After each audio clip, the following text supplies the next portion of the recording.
की वोटिंग के समय जोधपुर में जमकर हंगामा हुआ।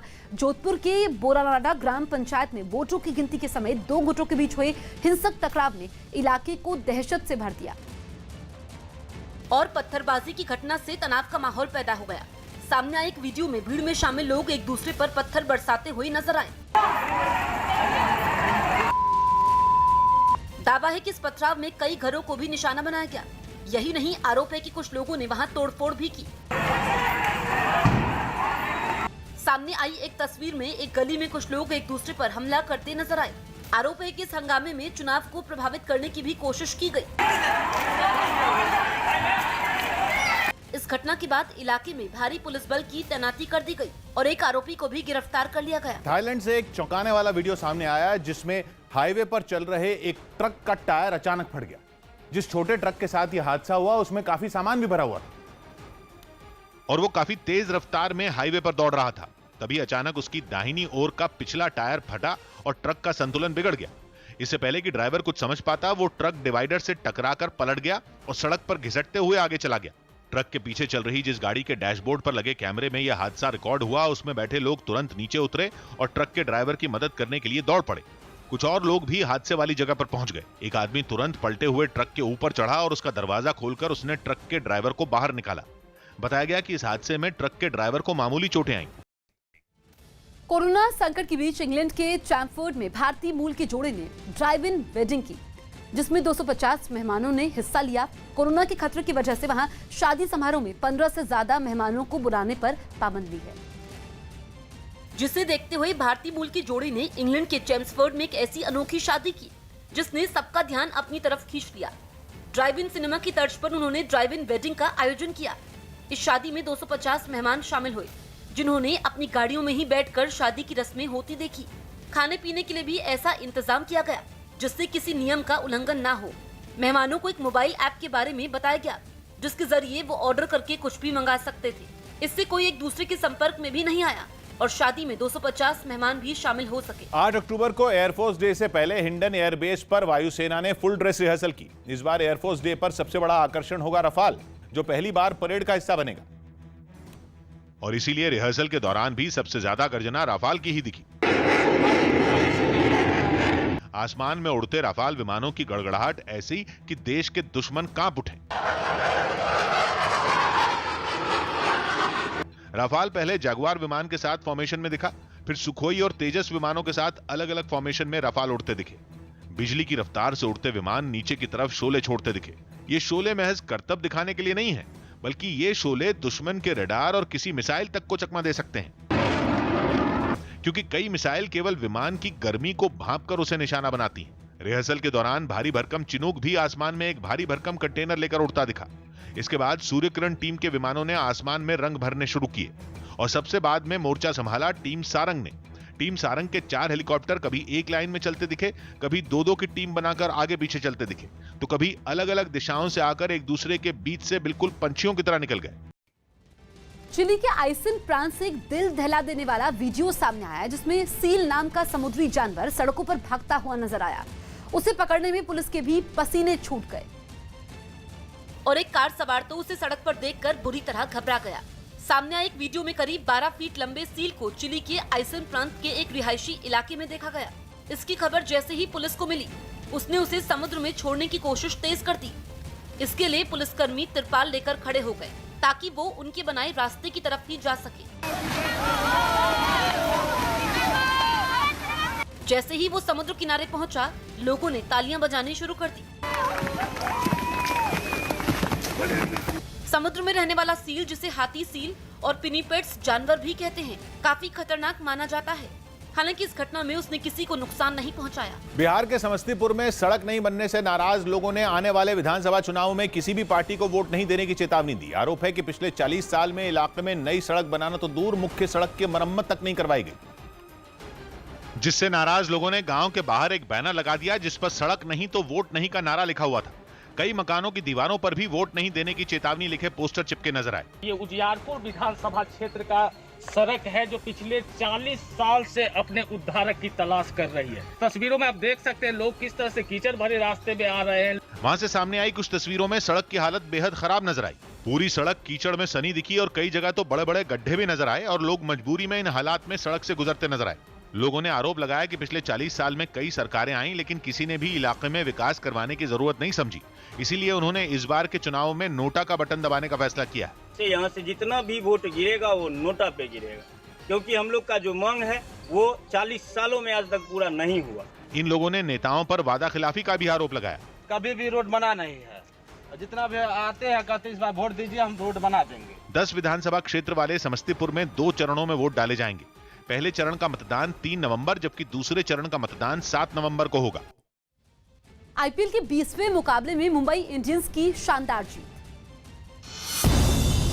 अबू धाबी में खेले गए आईपीएल के 20वें मुकाबले में मुंबई इंडियंस ने राजस्थान रॉयल्स को 57 रनों से हरा दिया। राजस्थान रॉयल्स पर जीत के साथ ही मुंबई इंडियंस 8 अंकों के साथ अंक तालिका में सबसे ऊपर पहुंच गई है। आज आईपीएल का 21वां मुकाबला अबू धाबी में कोलकाता नाइट राइडर्स और चेन्नई सुपर किंग्स के बीच शाम 7:30 बजे से खेला जाएगा। दिल्ली के नजफगढ़ में पराली को गलाने वाले घोल को बनाने के केंद्र का उद्घाटन किया गया। इस घोल को राजधानी में मौजूद 700 हेक्टेयर जमीन पर किसानों की रजामंदी के बाद मुफ्त में छिड़कने की तैयारी, जिसे बनाने का काम केंद्र के उद्घाटन के बाद शुरू कर दिया गया। इस मौके पर सीएम अरविंद केजरीवाल और दिल्ली के पर्यावरण मंत्री गोपाल राय वहां पहुंचे, जिन्होंने पराली गलाने का घोल बनाने में जुटे लोगों से सारी जानकारियां जुटाई। उस केंद्र में कई भगोने अलग अलग चूल्हों पर रखे दिखे, जिनमें इस घोल को तैयार किया जा रहा था। 25 लीटर पानी में 20 कैप्सूल मिलाए जाएंगे और 250 ग्राम बेसन मिलाया जाएगा, जिसके बाद यहाँ इस तरह से इसको पूरी तरह ठंडा करने के लिए छोड़ दिया जाएगा। केंद्र पहुंचे मुख्यमंत्री ने दावा किया कि इस घोल को काफी किफायती दाम में तैयार किया जा रहा है, जिसका छिड़काव 11 अक्टूबर से शुरू कर दिया जाएगा। सारी 700 हेक्टेयर जमीन पे घोल बनाना, छिड़काव करना, इसका ट्रांसपोर्टेशन सब मिला के हमारा 20 लाख रुपए का केवल खर्चा आ रहा है। पराली गलाने का घोल बनाने वाले केंद्र में पहुंचे सीएम केजरीवाल ने उसे तैयार करने की पूरी प्रक्रिया को समझने के बाद एक भगोने में बन रहे घोल को खुद अपने हाथों से कुछ देर तक चलाकर भी देखा। बिहार चुनाव के लिए बीजेपी ने अपने 27 उम्मीदवारों की पहली लिस्ट जारी कर दी। न्यूज 18 के चंद्रमोहन कुमार की रिपोर्ट है कि बीजेपी ने पहली सूची में उन सीटों पर उम्मीदवारों के नामों का ऐलान किया है जहां पर 28 अक्टूबर को पहले चरण में मतदान होने हैं। 27 उम्मीदवारों की पहली लिस्ट में शूटर श्रेयसी सिंह का नाम भी शामिल है, जो पिछले ही दिनों बीजेपी में शामिल हुई थी। उन्हें जमुई विधानसभा सीट से टिकट मिला है। इसके अलावा पार्टी ने कहलगांव सीट से पवन यादव को अपना उम्मीदवार बनाया है। पिछले चुनाव में यह सीट लोक जनशक्ति पार्टी के हिस्से में गई थी। वहीं बांका सीट से बीजेपी ने मौजूदा विधायक राम नारायण मंडल पर भरोसा किया है, जबकि कटोरिया, मुंगेर और बाढ़ सीट पर बीजेपी ने पिछला चुनाव हारने वाले उम्मीदवारों पर ही एक बार फिर से दांव आजमाया है। बिहार चुनाव के लिए एनडीए ने सीट बंटवारे का ऐलान कर दिया। माना जा रहा है कि एलजेपी और जेडीयू के बीच की खटास की वजह से सीट बंटवारे के औपचारिक ऐलान में देर हुई, क्योंकि बीजेपी दोनों सहयोगियों को मनाने की कोशिश में जुटी थी। लेकिन आखिरकार बीजेपी ने बिहार चुनाव में एलजेपी को साइडलाइन कर दिया और नीतीश कुमार के साथ साझा प्रेस कॉन्फ्रेंस की, जिसमें एनडीए में सीट बंटवारे का ऐलान कर दिया गया, जिसके मुताबिक जेडीयू के खाते में बीजेपी से सिर्फ 1 सीट ज्यादा आई। ये प्रेस कॉन्फ्रेंस भले ही सीटों के बंटवारे पर थी, लेकिन इसमें नीतीश कुमार की चिराग पासवान से नाराजगी साफ दिखी। उन्होंने रामविलास पासवान को राज्यसभा के लिए चुने जाने का जिक्र किया और एलजेपी को खरी खरी सुना दी। रामविलास पासवान जी अभी जो राज्यसभा में पहुंचे तब बिना जेडीयू के मदद के पहुंचे। कै गो सीट है बिहार विधानसभा में? 2 है ना। जबकि बीजेपी ने दो टूक कहा कि वो बिहार में केवल नीतीश कुमार को ही प्राथमिकता देगी। कोई इफ एंड बट नहीं है। जितनी भी सीटें जिसको है नीतीश कुमार जी को 2 लगातार हमारे मुख्यमंत्री है। हालांकि खबर है कि इस बार के बदले हुए सियासी समीकरण में बीजेपी के हाथ से कई सीटें निकल गई हैं। यही नहीं, उसे कई कद्दावर नेताओं के टिकट भी काटने पड़े हैं। हालांकि बीजेपी नेता इस सीट बंटवारे से खुश दिखे। न्यूज 18 के चंद्रमोहन कुमार की रिपोर्ट है कि बिहार में बदले हुए सियासी समीकरण में बीजेपी और जेडीयू ने सोच समझकर सीट बंटवारा किया, क्योंकि दोनों पार्टियों की सीटों में सिर्फ 1 सीट का अंतर है और 243 सीटों में जेडीयू के खाते में 122 और बीजेपी की झोली में 121 सीटें आई। सीट बंटवारे के नए फॉर्मूले के हिसाब से बिहार में एनडीए गठबंधन की ये दोनों बड़ी पार्टियां अपने कोटे से दूसरी सहयोगी पार्टियों को सीटें देंगी। तय ये हुआ है कि जेडीयू अपने खाते से जीतन राम मांझी की हिंदुस्तानी अवाम मोर्चा को 7 सीट देगी, यानी जेडीयू बिहार में 115 सीटों पर चुनाव लड़ेगी, जबकि बीजेपी अपने खाते से मुकेश सहनी की पार्टी वीआईपी को सीटें देगी। हालांकि अभी यह तय नहीं है कि वीआईपी की झोली में कितनी सीटें आएंगी। ड्रग्स मामले में एनसीबी के बाद फिल्म जगत की बड़ी हस्तियां मुंबई क्राइम ब्रांच के रडार पर हैं। मुंबई क्राइम ब्रांच को पिछले सप्ताह गिरफ्तार किए गए बॉलीवुड मेकअप मैन ने पूछताछ में कई चौंकाने वाले दावे किए हैं। सूत्रों के मुताबिक उससे पूछताछ के बाद फिल्म जगत की कई बड़ी हस्तियां क्राइम ब्रांच की रडार पर आई हैं, जिनसे आने वाले दिनों में क्राइम ब्रांच समन करके पूछताछ के लिए बुला सकती है। हालांकि ये हस्तियां कौन कौन सी हैं, उनके नाम सामने रखने से फिलहाल क्राइम ब्रांच कतरा रही है। मुंबई क्राइम ब्रांच के मुताबिक मेकअप मैन का काम करने वाले आरोपी निकेतन उर्फ गोलू सुरेश यादव ने पूछताछ में बताया कि लॉकडाउन में काम न होने के चलते उसने ड्रग्स सप्लाई करना शुरू कर दिया। मुंबई क्राइम ब्रांच की यूनिट 11 ने पिछले सप्ताह बोरीवली इलाके से निकेतन और उसके एक साथी को करीब 3,15,000 रुपए की एमडी ड्रग्स के साथ गिरफ्तार किया था, जिसके बाद से उससे लगातार पूछताछ जारी है। अमेरिका के अलास्का में समंदर में फंसे 2 लोगों को कोस्ट गार्ड ने हेलीकॉप्टर से रेस्क्यू किया। बताया गया कि उनकी नाव समंदर में पलट गई थी, जिसके बाद कोस्ट गार्ड के कुछ लोग एक हेलीकॉप्टर से वहां पहुंचे और उन दोनों को रस्सी की मदद से बाहर निकाला। हालांकि अलास्का में समंदर में फंसे इन लोगों को बचाना इतना भी आसान नहीं था। इसके लिए रेस्क्यू ऑपरेशन से जुड़े एक व्यक्ति को अपनी जान खतरे में डालकर गहरे समंदर में उतरना पड़ा। समंदर में उतरने के बाद वो तैरते हुए उस जगह पहुंचा जहां वो लोग फंसे हुए थे। उसने नाव पर बैठे उन दोनों लोगों को वहां से निकालने का प्लान भी बताया। कुछ देर में वो तीनों हेलीकॉप्टर के पास आ गए, जिसके बाद उन्हें रस्सी से खींचकर हेलीकॉप्टर पर चढ़ाया गया। ड्रग्स केस में जेल में बंद रिया चक्रवर्ती समेत 5 आरोपियों की जमानत अर्जी पर बॉम्बे हाईकोर्ट आज अपना फैसला सुनाएगी। रिया के अलावा उसके भाई शोभिक चक्रवर्ती, सैमुअल मिरांडा, दीपेश सावंत और अब्दुल बासित परिहार की जमानत पर फैसला आएगा। बॉम्बे हाईकोर्ट आज सुबह 11 बजे अपना फैसला सुनाएगा। इस मामले में हाईकोर्ट ने 29 सितंबर को सभी पक्षों की दलीलें सुनने के बाद अपना फैसला सुरक्षित रख लिया था। 29 सितंबर को करीब 7.25 घंटे तक चली सुनवाई के समय रिया और शोभिक के वकील सतीश माने शिंदे ने कई अहम दलीलें कोर्ट के सामने रखी थी। इस बीच उन्होंने सारा अली खान, श्रद्धा कपूर के बयानों का जिक्र करते हुए सुशांत पर आरोप लगाया था कि वो रिया की लाइफ में आने के पहले से ही ड्रग्स लेते थे। रिया चक्रवर्ती 9 सितंबर से ही मुंबई की भाईखला जेल में बंद है और कल सेशन कोर्ट ने रिया समेत सभी 5 आरोपियों की जेल कस्टडी को 20 अक्टूबर तक के लिए बढ़ा दिया था। कोरोना की मार देश भर के मूर्तिकारों के साथ मुंबई के मूर्तिकारों पर भी पड़ी। मुंबई समेत राज्य भर में दुर्गा पूजा पर, डांडिया और सभी बड़े आयोजनों पर रोक लगा दी गई, जिससे मूर्तिकारों के सामने रोजी रोटी का संकट खड़ा हो गया, जिसकी झलक मूर्तिकारों के चेहरों पर साफ नजर आई। लगभग 6 महीने से खाली बैठे मूर्तिकारों को आस थी कि दुर्गा पूजा के मौके पर वो कुछ कमाई कर लेंगे, लेकिन सरकार के आदेश के बाद उनकी ये उम्मीद भी टूट गई। डांडिया के लिए लोग मूर्ति बिठाते हैं, डांडिया करते हैं, रास्ता तो वही परमिशन नहीं मिली है, तो पब्लिक अब तक आई नहीं है। वहां राज्य सरकार ने लोगों को घरों में ही मूर्ति स्थापित कर दुर्गा पूजा मनाने का निर्देश दिया है, जिसकी वजह से बड़ी मूर्तियों की डिमांड तो एकदम खत्म हो गई और कुछ मूर्तिकार घरों में स्थापित होने वाली छोटी छोटी मूर्तियों का ही रंग रोगन करते दिखे। कोई ब्रश से मूर्ति की फिनिशिंग करता तो कोई उनकी सजावट करता नजर आया। दुकानों में भी इक्का दुक्का ग्राहक ही मूर्ति खरीदते नजर आए। हाथरस केस में एसआईटी आज अपनी रिपोर्ट सीएम योगी को सौंप सकती है। हाथरस मामले में सीएम योगी ने एसआईटी को जांच के आदेश देते हुए 3 सदस्यों की टीम बनाई थी, जिसमें गृह सचिव भगवान स्वरूप, डीआईजी चंद्र प्रकाश और एसपी पूनम शामिल थे। एसआईटी से गांव का दौरा करने और पीड़ित परिवार से बातचीत के साथ अपनी जांच पूरी कर ली है और आज ये जांच रिपोर्ट सीएम योगी को सौंपी जा सकती है। हाथरस की घटना पर न्यूज 18 के हाथ एक्सक्लूसिव जानकारी लगी। न्यूज 18 की अनामिका सिंह की रिपोर्ट है कि लड़की का भाई और आरोपी के एक दूसरे के साथ कई बार फोन पर बातचीत के रिकॉर्ड सामने आए। 6 महीने में दोनों के बीच 100 से ज्यादा बार फोन पर बातचीत के रिकॉर्ड मिले हैं। ये वक्त अक्टूबर 2019 से मार्च 2020 के दौरान का है, जब दोनों के बीच सबसे ज्यादा बातचीत हुई। 27 फरवरी को तो दोनों के बीच 11 बार बात और कुल करीब 1 घंटे तक दोनों के बीच फोन पर बात हुई। इसी तरह 26 फरवरी को 16 बार लड़की के भाई और आरोपी के बीच बातचीत हुई। 24 फरवरी को दोनों ने 9 बार एक दूसरे से फोन पर बात की। 21 फरवरी को 12 बार दोनों के बीच बातचीत हुई। सिनेमाघर खोलने के लिए दिशा निर्देश जारी कर दिए गए। सूचना और प्रसारण मंत्रालय ने 15 अक्टूबर से सिनेमाघर खोलने के लिए दिशा निर्देश जारी कर दिए। नए नियमों के तहत सिनेमाघरों में शो शुरू होने और इंटरवल के बाद कोरोना के बारे में जागरूक करने वाली 1 मिनट की फिल्म दिखानी होगी। सिनेमा हॉल में फिल्म देखते हुए भी आपको अपना मास्क इसी तरह लगाकर रखना होगा। राजस्थान के अलवर की SC/ST अदालत ने गैंगरेप के 4 दोषियों को सजा सुना दी। इनमें 3 दोषियों को उम्र कैद, जबकि 1 को आखिरी सांस तक उम्र कैद में रहना होगा। इसके अलावा घटना से जुड़ा वीडियो वायरल करने वाले एक दोषी को 5 साल के लिए जेल भेजा गया। साथ ही छठे नाबालिग आरोपी का मामला अभी अदालत में चल रहा है। पिछले साल 26 अप्रैल को इन दोषियों ने दलित समुदाय की एक महिला और उसके पति को बंधक बनाया था, जिसके बाद उसके पति के सामने ही इन दोषियों ने गैंगरेप किया था। 2 तारीख को एफआईआर दर्ज हुई है। उसके बाद लगभग 6 तारीख तक पुलिस की जो लापरवाही रही, 6 तारीख तक पुलिस ने कोई काम नहीं किया। अनलॉक 5 में मिली छूट के बावजूद महाराष्ट्र सरकार ने जिम खोलने की इजाजत नहीं दी। पिछले करीब 6 महीने से काम बंद होने से जिम मालिकों की परेशानी बढ़ गई है।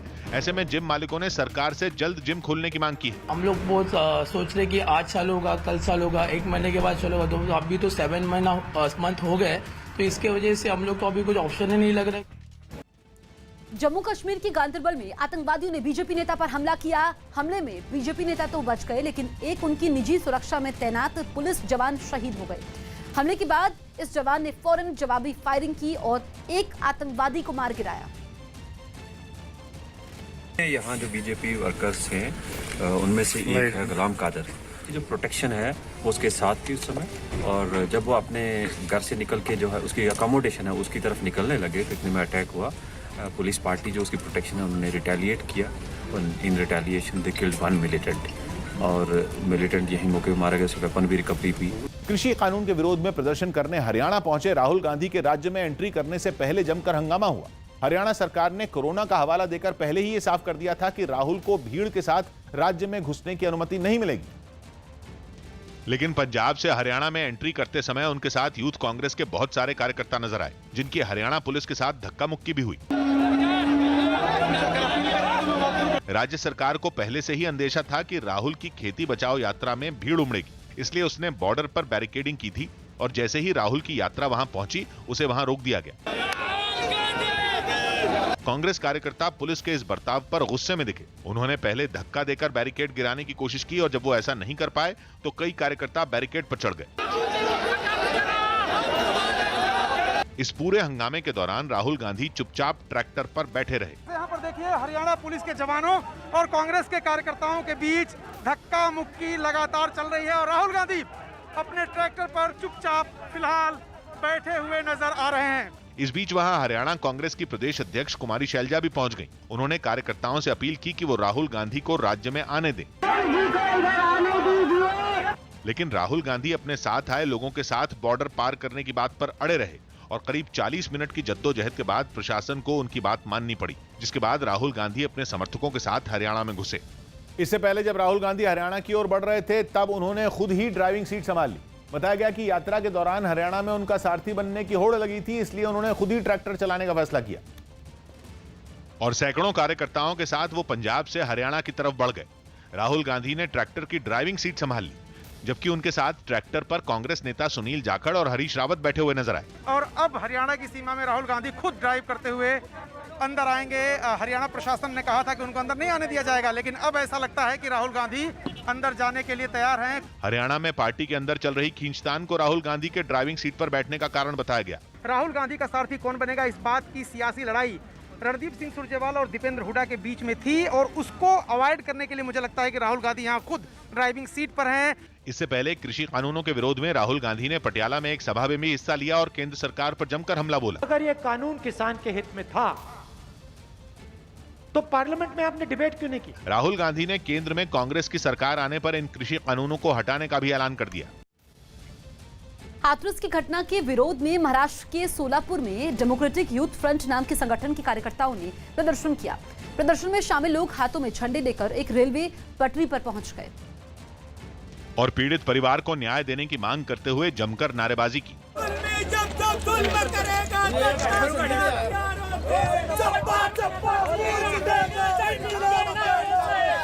प्रदर्शन कर रहे लोगों ने वहां से गुजर रही एक ट्रेन को लाल झंडा दिखाकर रोक दिया, जिसके बाद 2 लड़के ट्रेन के इंजन पर चढ़े और उसके आगे बैनर टांग दिया, जबकि बाकी लोग हाथों में झंडे लेकर पटरी पर खड़े रहे और जमकर नारेबाजी की।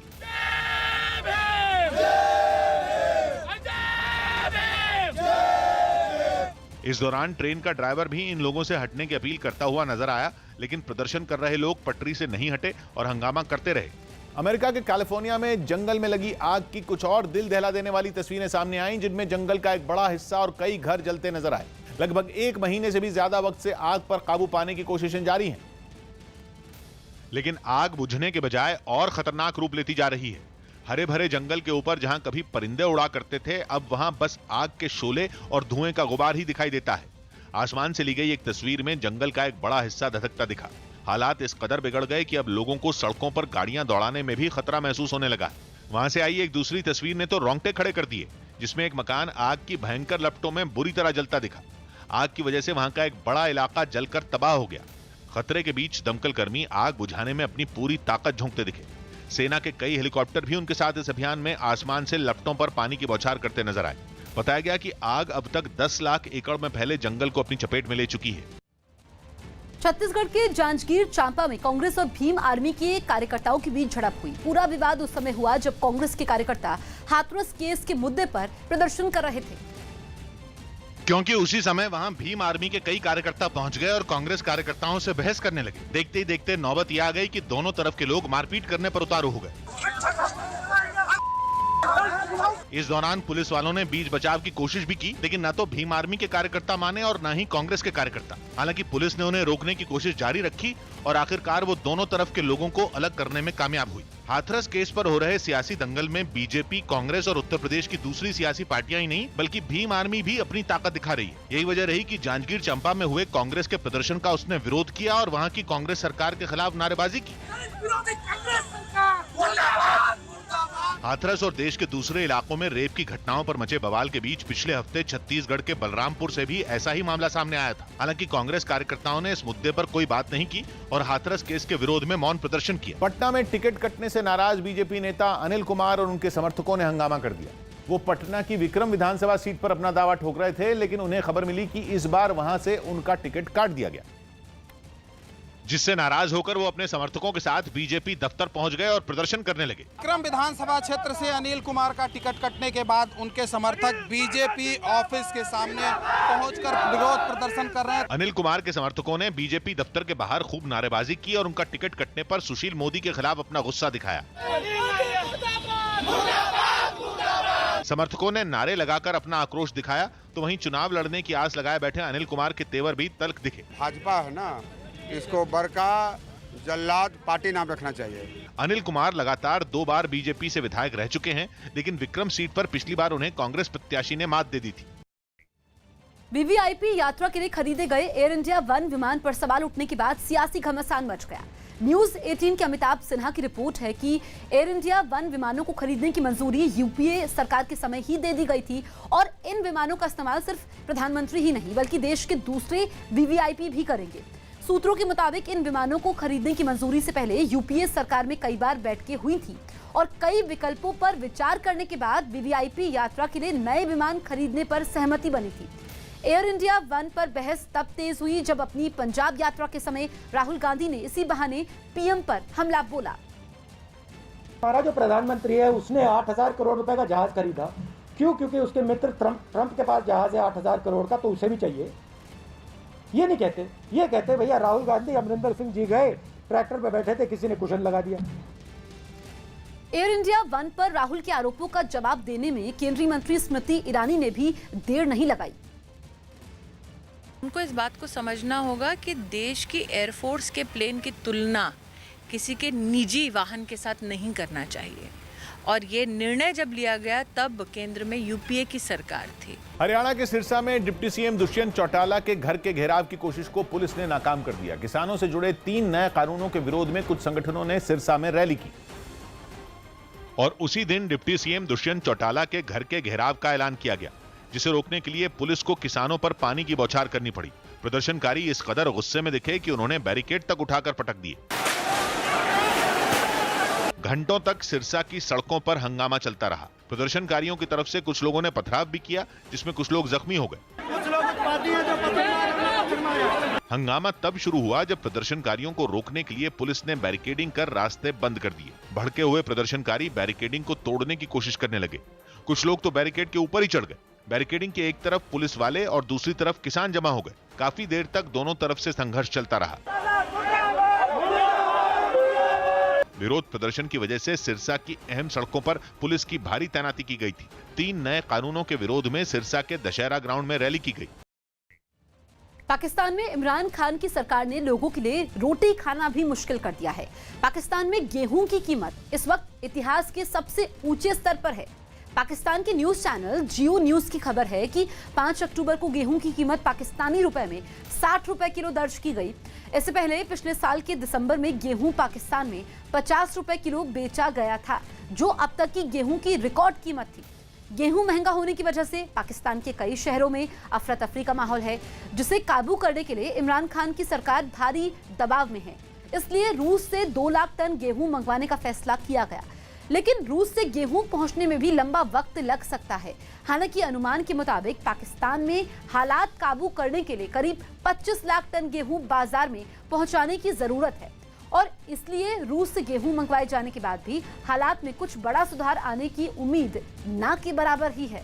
आतंकियों की घुसपैठ करवाने में नाकाम रहने के बाद पाकिस्तान ने एलओसी पर घुसपैठ के लिए नई साजिश रची। न्यूज 18 के पवन शर्मा की रिपोर्ट है कि पाकिस्तानी सेना ने एलओसी के पास मेढर, मनकोट और बालाकोट सेक्टर के जंगलों में आग लगा दी ताकि उसकी आड़ में आतंकियों की घुसपैठ करवाई जा सके। खबर है कि आग लगने के बाद एलओसी के जंगलों में कई धमाके सुनाई दिए और ये धमाके वहां पहले से बिछाई गई बारूदी सुरंगों के फटने से हुए।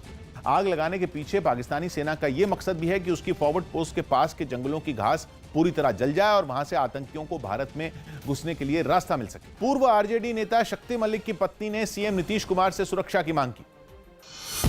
पूर्व आरजेडी नेता शक्ति मलिक की पत्नी ने अपनी जान को खतरा बताया। शक्ति मलिक हत्याकांड के बाद बिहार का सियासी पारा चढ़ा हुआ है। इस मामले में तेजस्वी यादव और तेज प्रताप पर एफआईआर भी हो चुकी है। इस बीच उनकी पत्नी ने मुख्यमंत्री से सुरक्षा की मांग कर दी, जिसके बाद मामले ने और तूल पकड़ लिया। हमको घर पे जल्द से जल्द सुरक्षा दिया जाए और मेरा बच्चा को, हमको, मेरा पति को इंसाफ दिया जाए। इस बीच पूर्णिया के विधायक शक्ति मलिक के परिवार से मिलने पहुंचे। उन्होंने परिवार को भरोसा दिया कि दोषियों को जल्द सजा मिलेगी। ये जो घटना हुई निश्चित रूप में बहुत दुखद और निंदनीय है और इनके परिवार को न्याय मिलेगा। राष्ट्रीय महिला आयोग ने प्रदर्शनों के दौरान हाथरस पीड़ित लड़की की तस्वीर इस्तेमाल करने पर नाराजगी जताई। साथ ही इस मामले में आयोग ने बीजेपी नेता अमित मालवीय, कांग्रेस नेता दिग्विजय सिंह और स्वरा भास्कर को नोटिस जारी कर उनसे जवाब मांगा।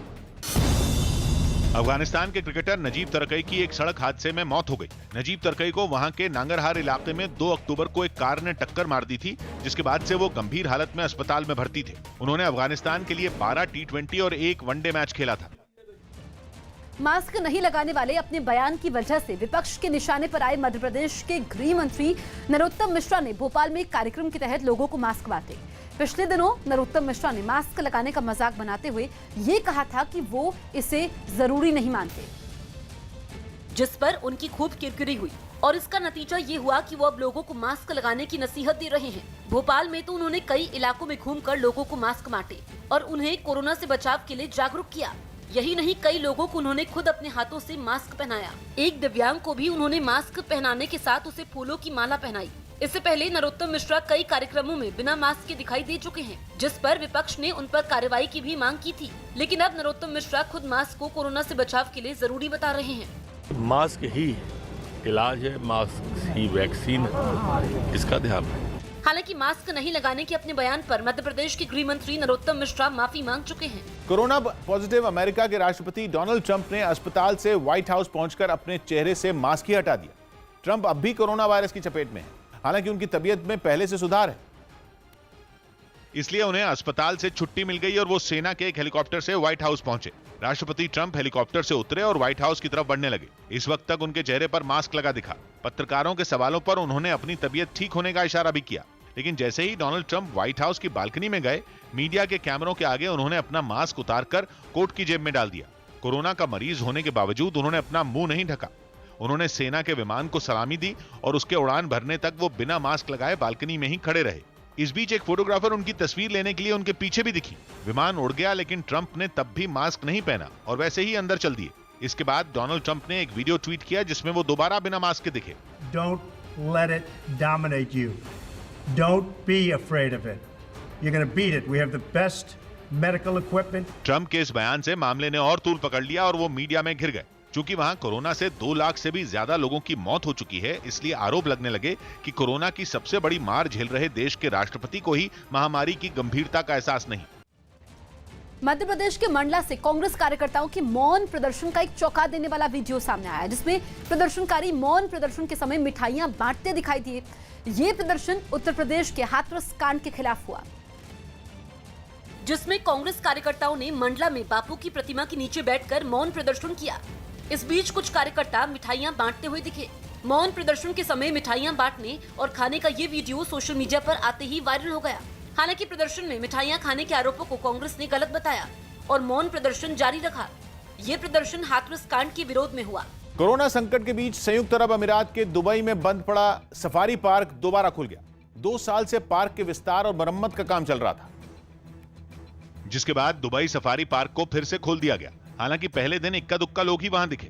बताया गया कि पार्क में एंट्री ऑनलाइन रिजर्वेशन कराने के बाद ही मिलेगी। जहां पहले एक बड़ा कूड़ेदान हुआ करता था, सामने आई तस्वीरों में वहां शानदार सफारी पार्क बना नजर आया। करीब 300 एकड़ में फैले सफारी पार्क में अलग अलग जानवरों की कई प्रजातियां दिखी। बताया गया कि सफारी पार्क में लगभग 3000 जानवर हैं। बिहार चुनाव के लिए बीजेपी ने 27 उम्मीदवारों की पहली लिस्ट जारी कर दी। बिहार चुनाव के लिए बीजेपी ने उम्मीदवारों की पहली लिस्ट जारी कर दी है, जिसमें 27 उम्मीदवारों के नाम का ऐलान किया गया। 2 दिन पहले बीजेपी में शामिल होने वाली निशानेबाज श्रेयसी सिंह को बिहार की जमुई सीट से बीजेपी उम्मीदवार बनाया गया है। हाथरस मामले में सामने आई एक जानकारी के मुताबिक पीड़िता का भाई और मुख्य आरोपी संदीप फोन के जरिए एक दूसरे के संपर्क में थे। कॉल डिटेल्स में दोनों के बीच 104 बार बातचीत की जानकारी मिली। दुबई की बड़ी investment company Abu Dhabi investment authority ने रिलायंस इंडस्ट्रीज लिमिटेड के रिटेल कारोबार में बड़ा निवेश किया। जानकारी के मुताबिक रिलायंस रिटेल वेंचर्स लिमिटेड में ADIA ने 5512.5 करोड़ के निवेश का फैसला किया, जिसके बदले रिलायंस रिटेल में ADIA को 1.2% हिस्सेदारी मिलेगी। इस डील के हिसाब से रिलायंस रिटेल की pre money equity value 4,28,000 crore रुपए तक पहुंच गई।